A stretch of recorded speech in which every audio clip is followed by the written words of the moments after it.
ทุกคนมาต่อเนาะเรื่องกับเจนอตอนนี้เนาะมีปัญหาเนาะตอนนี้เป็นบ่หลายคนอาจจะหูเกี่ยวกับอย่างเกี่ยวกับเรื่องเงินเนาะเงินที่เคยบริจาคให้เนาะแต่ว่ามีปัญหาหลักๆเข้ามาตามมาก็คือมี5 คนแล้วก็มี1ในฮั่นเนาะที่มาให้กำลังใจเจนอมแล้วก็มาเข้าข้างเจนอมตอนเจนอมมีปัญหาเนาะแล้วก็เลยโพสต์ลงไปว่าขอเข้าข้างเจนอมเนาะก็คือเจนอมเคยเป็นส่วนหนึ่งที่ช่วยเหลือทางครอบครัวที่ติดอยู่ในถ้ำนั้นบ่แม่นว่าช่วยเหลือทางด้านกันบนเขาถ้ำดอกก็คือช่วยเหลืออาหารการกินว่าซั่นเนาะช่วยเหลือทางด้านน้ำใจว่าซั่นซะเนาะมีจิตใจเฟ้ออยากช่วยเหลือว่าซั่นซะรับเงินบริจาคจากหลายๆท่านเนาะมาร่วมเข้ากันแล้วมาแจกจ่ายให้ทางที่ครอบครัวที่ติดอยู่ในถ้ำนั้นเนาะตอนนั้นเนาะก็คือมันเกิดเรื่องที่ติดอยู่ในถ้ำมันนี่เนาะก็คือเจน้อมได้ก็เป็นส่วนหนึ่งว่าซั่นซะแต่ตอนนี้ทางเจน้อมมีปัญหาเนาะก็คือทาง5 ครอบครัวหรือว่า7 ครอบครัวที่ติดอยู่ในถ้ำน่ะมิตรสมอยบ่มีผู้ใดเอามาให้กำลังใจเลยเนาะตอนเจน้อมมีปัญหาเนาะตอนพวกเจ้ามีปัญหาพวกเจ้าได้คิดพอบ่อยากถามมึงเนาะร้องไห้น้ำตาไหลอยู่ในหน้าถ้ำมันน่ะผู้ใดเคยให้กำลังใจได้มีบ่ผู้ไปซ้ำเติมพวกเจ้าอยากถามเลยเนาะตอนเฮ็ดความดีน่ะให้คิดเห็นกันได้ตอนนั้นเนาะร้องไห้น้ำตาไหลซะอยู่บ่แม่นค่อยจะซ้ำเติมเด้อพวกที่ติดในถ้ำเด้อหลังจากเจน้อมมอบเงินให้แล้วไปในอะไรมานี่มิตรจิรีปานนั้นว่ามีคนหนึงเนาะที่ติดอยู่ในถ้ำมันออกมาขอความคิดเห็นเข้าข้างเจน้อมพัดไปด่าเราซ้ำมานี่เนี่ยสิให้เขาอยู่เฉยๆบ่อยากถามเนาะคนเคยมีบุญคุณต่อกันนะจะให้เขามิตรอยู่บ่อยากถามทุกคนเนาะมิตรจิรีอยู่บ่เลยว่าบ่อยากช่วยเราบ่ตอนเรามีปัญหานี่ตอนพวกเจ้ามีปัญหานี่เราเคยช่วยได้บ่แม่นเราบ่เคยช่วยได้เนาะถึงสิเราบ่ดีก็ย่าส่วนที่บ่ดีก็ยกไว้ที่ส่วนที่บ่ดีความดีเราก็ยังมีอยู่แม่นบ่ทุกคนค่อยคิดว่าถูกหรือผิดตามที่ค่อยเว้ามานี่ตอนนี้เรามีปัญหานี่มีครอบครัวใดที่เอามาให้กำลังใจเราครอบครัวที่เราเคยช่วยเหลือนะก็อยากถามเนี่ยบ่มีเลยมิตรจิรีมีคนเดียวออกมาผัดไปว่าให้เราซ้ำนี่ว่าเราเข้าข้างคนผิดมันก็งึดไปผิดก็ย่าแต่เราเคยมีบุญคุณต่อผู้ที่ติดอยู่ในถ้ำเจนอมเราเคยช่วยอย่างใดอาหารการกินเล่นขึ้นเล่นลงเล่นใต้เล่นนือพวกเจ้าเคยคิดเห็นบ่ตอนนี้ตอนพวกเจ้าร้องไห้มีน้ำตาไหลซะๆนะความทุกข์ความยากนะนี่พวกเจ้าคือบ่เข้าช่วยเราตอนนี้เรามีปัญหาเราก็ร้องไห้คือกันนั่นแหละพวกเจ้าเฮ็ดหยังอยู่ตอนนี้เรือพวกเจ้าสิจะซ้ำเติมเราบ่ก็อยากรู้คนเฮานะช่วยกันตอนใดก็ตอนมีปัญหานี่แหละหลังจากมันบ่มีปัญหาแล้วตอนเขาร่ำเขารวยแล้วมันบ่ต้องไปแล้วตอนนั้นมันกลายเวลาแล้วเขามีแล้วตอนนั้นเขาเฮ็ดใจได้แล้วแม่นบ่คนเฮาจะช่วยกันช่วยตอนมีปัญหานี่แหละตอนพวกเจ้าติดในถ้ำมันจะมีปัญหาบ่มีได้ปัญหาเรื่องเงินเรื่องคำนี่อาหารการกินนี่ช่วยแล่นขึ้นแล่นลงหั่นช่วยนั่นช่วยนี่หลายอย่างเลยช่วยเป็นหูเป็นตาเปิดโลกให้กว้างขึ้นเนาะช่วยแชร์รูปนั้นรูปนี้ออกไปนี่เขาเป็นคนมีชื่อเสียงได้นี่เขาเอาคลิปพวกเจ้าไปลงก็มีหลายๆคนรับรู้แล้วแม่นบ่นี่ฉะนั้นพวกเจ้าไปลืมบุญคุณเขาตอนนี้บัดนี้ตอนเขามีปัญหานี้บ่ว่าสิให้เขามิตรอยู่บ่ตอนนี้ตอนเจน้อมมีปัญหานี่ผู้ใดอยากมิตรก็มิตรเนาะคัดไปว่าให้เรานี่ละคุณนี่พวกนี้ละคุณนี่ก็คือพวกที่บ่มีน้ำใจช่วยเรานี่แหละได้เงินไปแล้วก็มิตรจิรีอยู่บ่คิดหยังเลยมันบ่ให้กำลังใจเราเลยนี่ปานนั้นสิจะให้เราไปเฮ็ดเฮือนเฮ็ดศาลให้ค่อยบอกรถเจียบ่ต้องไปดอกเจ้าเคยเฮ็ดความดีมาแล้วเฮ็ดดีกับคนมาหลายแล้วเนาะถึงว่าเจ้าสิมีผิดพลาดน้อยเดียวก็ย่าเขาบ่ได้ให้กำลังใจเจ้าเลยเห็นบ่ตอนนี้บ่มีผู้ใดเข้ามาแก้ไขช่วยเหลือเจ้าเลยบางคนก็ว่าการที่เฮาว่านั่นนี่เฮาสิช่วยโอกาสให้คนนี่โกงกินบ้านกินเมืองต่อไปคันว่าเจ้าย่านโกงนะเจ้าบ่ต้องบริจาคเนาะเอาไว้กินคนเดียวแล้วเงินมันจะญาติเขาโกงนะเจ้าไปช่วยเหลือด้วยตนเองว่าซั่นซะคันจะเขาโกงนะบ่ต้องโอนดอกบ่ต้องบริจาคดอกเก็บไว้กินคนเดียวดีกว่าคันย่านโกงนะอีหลีเด้คันเขาอยากเอาก็เอาลดเงินนี่นะคันว่าเจ้าบริจาคเต็มใจไปแล้วนะถึงมันสิบ่ฮอดหรือบ่ฮอดก็แล้วแต่เจ้าอันเนาะมันเป็นบุญเป็นกรรมของเจ้าอันนี้เพราะว่าเขาบริจาคไปแล้ววิทย์มือเอาแล้วเนาะถึงเขาสิโกงก็ให้เขาโกงกินซะว่าตรงๆแล้วเนาะถ้าว่าเจ้ายังเสียดายนะเจ้าบ่ต้องบริจาคซะเพราะว่าเขาจริงนะบางคนก็ว่าโอ้เขาว่านี่เข้าข้างคนผิดเด้เขาก็บ่ได้เข้าข้างดอกคนผิดเนาะคนผิดเอามาตามที่ผิดเนาะส่วนดีก็ว่าอยู่ส่วนดีเนาะ อ้าวความดีเขามีบ่มีนี่ตอนเขามีปัญหานี่เป็นอะไรบัดนี้มีผู้ใดยื่นมือเข้าช่วยเขาคนที่เขาเคยช่วยเหลือเด้ไปทางใดเบิดมิตรจิรีเห็นบ่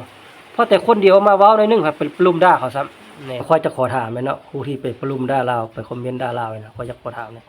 พวกเจ้าเคยมีบุญคุณอย่างต่อลาวเด้ค่อยคิดถามค่อยจะถามพวกเจ้าเคยช่วยเหลืออย่างลาวเด้คือโอนเงินโอนค้ำช่วยครอบครัวเขาบ่มีบุญคุณต่อเขาบ่นี่พวกเจ้าซ้ำเจนอมบ่ถือว่าเจนอมเราจะมีความผิดแต่เราเคยช่วยเราเฮ็ดความดีไว้กับทาง7ครอบครัวนี่แล้วสิให้เขาเข้าข้างพวกเจ้านี่บ่ได้ช่วยหยังนี่บ่มีแต่ไปปลุมด่าเขานี่บ่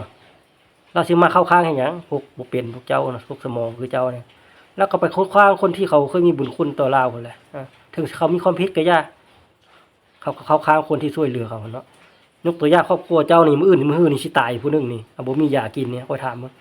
บังเอิญมันมีคนนึงเนาะเอายามาให้กินแล้วมันดีมีชีวิตชีวาต่อไปแล้วเรามีความผิดแล้วพวกเจ้าสิไปเข้าข้างผู้อื่นบ่บัดนี้บ่ช่วยลาวบ่สิปะทิ่มบ่ลาวเขาอยากถามเบิ่งถึงว่าเราสิมีความผิดนี่พวกเจ้าสิทิ่มเลยบ่ช่วยเอาเลยบ่แบบนี้บ่พวกเจ้านี่แหละมันนี่ละคุณนะพวกที่ลืมบุญคุณนี่ล่ะนี่ละคุณขณะเขามีบุญคุณแท้ๆต่อเฮาแท้ๆเนี่ยเขามีความผิดอยู่แต่ว่าเขายังช่วยเหลือเฮาได้วันนี้เขามีความผิดพวกเจ้าที่ช่วยเหลือเขาบ่ได้บ่ก็อยากถามคืนเนาะนี่แหละคนที่ไปปลุมด่าเรานะคือมีบุญคุณอย่างต่อเราบ่นี่ถือว่าเจนอมนี่เรามีความผิดอยู่แต่ก็เรามีบุญคุณต่อทาง7ครอบครัวนี่ทาง7ครอบครัวนี่บ่เห็นหยังเลยบ่มีหยังเลยบ่มาช่วยเรานี่ตอนเรามีปัญหานี่อย่างน้อยก็มีกำลังใจแม่มาให้เราแม่เห็นบ่เป็นกำลังใจช่วยเราครั้งนึงเราก็เคยมีจิตใจช่วยเหลือพวกเจ้าถึงว่าเราสิบ่ได้บ่นเขาทำก็ตามแม่นบ่เราก็ช่วยทางด้านร่างกายและจิตใจทางเงินวัตถุเงินคำนี่ของอยู่ของกินเราก็ไปช่วยตลอดเวลาจนว่าจบงานพุ่นน่ะเราก็ยังช่วยเปิดบริจาคครับบริจาคช่วยเหลืออีกซื้อข้าวซื้อน้ำซื้ออาหารมาให้กินทางครอบครัวของเจ้านะเนาะซ้ำใดบุญคุณเรามีต่อของเจ้าหลังจากพวกเจ้าได้รับเงินไปแล้วพวกเจ้าเป็นอะไรนี่คือว่ามิตรสมอยบ่มีความคิดความเห็นหยังเลยบ่เอามาจะให้กำลังใจเรานี่ก็อยากขอถามเบิ่งเนาะพวกที่ไปเม้นด่าเรานี่เราเอามาเข้าข้างเจนอมมันไผสิอยากกล้าเอามาแบบนี้คนเฮาอยากเฮ็ดความดีมันยากใช่บ่อยากช่วยเหลือนี่นะตอนนี้คนมาล้มจมเนี่ยอยากช่วยเหลืออยากให้ลุกมีกำลังใจฟื้นขึ้นมานี่มันช่วยบ่ได้บ่อยากถามเนี่ยเนาะคนเฮาน่ะบ่มีผู้ใดดอกว่าบ่มีการผิดพลาดนะมันก็ต้องมีนั่นแหละพลาดน้อยหรือพลาดหลายก็ขึ้นอยู่กับเฮาเนาะก็คนให้โอกาสกันบ่แม่นสิมาซ้ำเติมกันแบบนี้หลักๆก็คือทาง5ครอบครัว7ครอบครัวเนาะบ่แม่นว่าค่อยซ้ำเติมพวกเจ้าเด้ค่อยเว้าตรงๆเด้อตอนนี้เจน้อมมีปัญหานี่พวกเจ้าเคยมีหยังให้กำลังใจแล้วบ่นี่บ่มีนี่การที่จะมีออกมาเว้าพัดไปปลุมด่าเราซะผู้เดียวออกมาเว้าเข้าข้างเจน้อมมันน่ะแล้วก็มีบางคนมีคอมเมนต์เนาะว่าพวกที่ช่วยเจ้าแท้ๆคือกู้ภัยประเทศไทยแม่นอันนั้นก็แม่นอันนั้นน่ะมันบ่ได้มีปัญหาเด้อเขาเตรียมใจช่วยนี่เขาก็บ่ได้มีปัญหากับคนอันทางโลกโซเชียลหรือว่าเจน้อมหรือว่ากับคนที่ติดอยู่ในธรรมเขาบ่ได้มีปัญหาเนาะเขาก็บ่ได้ลืมบุญคุณอีกอันนั้นนะอันนั้นมันเป็นส่วนหนึ่งเนาะส่วนที่พวกเจ้าเอาไปด่าแบบนี้พวกเจ้าเคยได้ช่วยหยังเขาบ่ก็จะถามเนาะไปปลุมด่าลาวนี่ไปคอมเมนต์ด่าลาวนี่ครับบ่ผู้ใดที่ไปช่วยลาวพวกค่าครอบครัวนี่นะเงินที่เจน้อมบริจาคอัน 30,000 นั่นน่ะอัน 6-700 น่ะ5ครอบครัวนี่เขาบ่ได้เด้อพวกเจ้าคิดดีๆเด้อ5ครอบครัวนี่เขาบ่ได้นำได้มีแต่2ครอบครัวอันใดน่ะน้องพรกับน้องปิ่นอันใดเด้อหลังจากได้เงินไปแล้วให้หน่อยมิตรจิรีเห็นบ่นี่พวกเจ้าคือบ่คิดเบิ่งบ่แม่นว่าคอยซ้ำเติม2ครอบครัวนะตอนพวกเจ้าร้องไห้น้ำตาไหลอยู่ในถ้ำน่ะเคยเห็นบ่เจน้อมให้กำลังใจพวกเจ้านี่พวกเจ้าคิดเบิ่งให้ดีเราก็มีความดีกับพวกเจ้าอยู่มีบุญคุณต่อพวกเจ้าอยู่แต่พวกเจ้าได้เงินไปแล้วมิตรจิรีบ่มีบุญคุณต่อเราเลยตอนเรามีปัญหานี่บ่แม่นบ่ค่อยอยากซ้ำเติมพวกเจ้าให้พวกเจ้าคิดดีๆเด้อคนเฮานะท่านจะช่วยเหลือกันนะช่วยตอนยังตอนมีปัญหาตอนมันจำเป็นนี่ให้กำลังใจกันตอนนี้ดีที่สุดแล้ว บ่แม่นสิเขาฟื้นตัวมาได้จังใดจังว่าให้กำลังใจย่าซะมันกลายเวลาแล้วอันนั้นเนาะอันนี้ก็ฝากทุกคนให้ไปคิดเบิ่งคิดดีๆจังว่าไปปล่อยไปด่าเขานะไปเมียนด่าเขาอันนี้นะเนาะค่อยว่าความจริงแล้วอันนี้เด้อจะสุดไปด่าเขาค่อยว่าต้องให้กำลังใจเขาดีกว่าเนาะเขาก็อยากเอามาปกป้องคนที่มีบุญคุณต่อเขาแหละแต่พวกเจ้าไปปลุมด่าเขาซ้ำสิบ่ให้เขาหายใจเลยบ่เดี๋ยวนี้ฮะสิบ่ให้เขานิ่งตีนจังน้อยเลยบ่ว่าให้เขาเอาความคิดความเห็นเลยบ่นี่เพราะว่าเจน้อมนี่ก็เป็นส่วนหนึ่งได้เคยมีบุญคุณต่อครอบครัวได้นี่ส่งมอบเงินมอบคำแล้วก็ไปมอบให้ดิเต้นแล่นขึ้นภูลงภูกันพวกเจ้าคิดเห็นเบิ่งตอนนั้นเนาะก็ให้อยากฝากทุกคนแชร์คลิปนี้ออกไปเบิ่งว่าค่อยเว้าผิดหรือถูกสิ่งที่ค่อยเว้ามานี่ตามค่อยคิดนี่ค่อยสิบ่ได้เข้าข้างว่าคนผิดดอกแต่ว่าอยากให้รู้ว่าคำว่าบุญคุณเนาะเคยเฮ็ดหยังต่อกันมาแล้วความดีอยู่ไสความบ่ดีก็ปะไว้ส่วนมันบ่ดีซะอันนั้นน่ะเนาะตอนนี้คนเฮามีปัญหาช่วยแก้ไขเอากันก่อน